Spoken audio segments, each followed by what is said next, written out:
Alright, this is another multi-tool. Surprise, surprise. I do these all the time. This is called a Pohaku, not a big name brand name, not one I'm really familiar with, so I'm not exactly sure where it's manufactured. I do like the fact it's heavy and relatively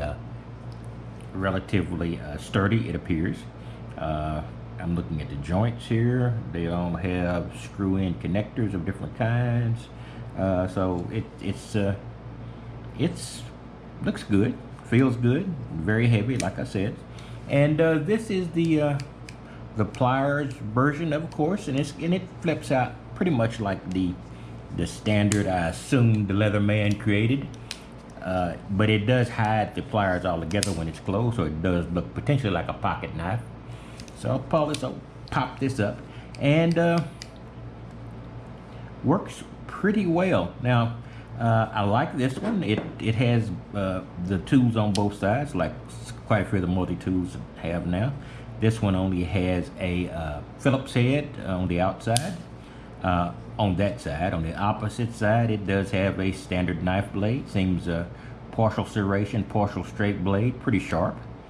Over here, the saw blade, which you can find uses for rarely in my case, because usually you want to cut something very fine. You're not really interested in sawing for half an hour to get through a piece of wood or branch.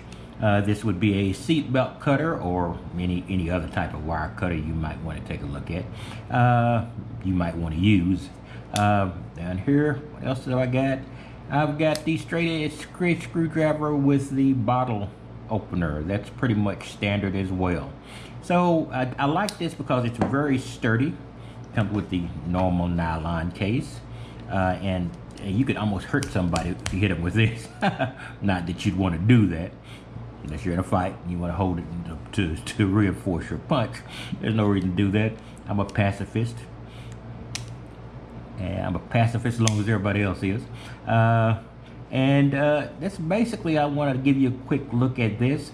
I like this. I'd probably give it a 6 or 7 in my, if you go to 1 to 10 standard, which is a higher than most of the no name or names I don't recognize. I won't say it's no name. You know, would get probably in the 4 to 5 range. I have a lot of multi-tools. I have some of the higher end Leatherman tools. So I've spent 60 or 70 bucks on 1 or 2 of them, probably as much as 100 during the time when I was flush with cash. So I want to give you a quick rundown of this. This is the Pohaku. This is one of the many multi-tools I'll be showing you off and on. I'll be using it off and on too. If I have any updates, I will bring it to you, but it's pretty standard. Got wire cutters here, got a grip here that would be more like the traditional pliers, and then you can have something that you can grip in the end, which is basically flat. So something you can get a good grip and pull something thin, or something you don't want to damage except by the pressure. So I want to give you a quick rundown of this Pohaku, and I'll be giving you more multi-tools as time goes by, because I've got more than I will ever use, but I do like them, and I do try to give a critical or a fan-based critical assessment of the majority of them.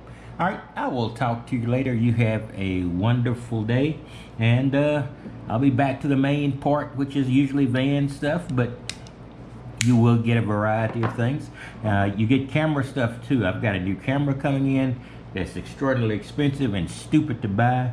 So what I'm going to do is I'm going to sell some of my old cameras off to offset this stupidity, but we'll talk about that later. Okay guys, I will talk to you later. You have a wonderful day.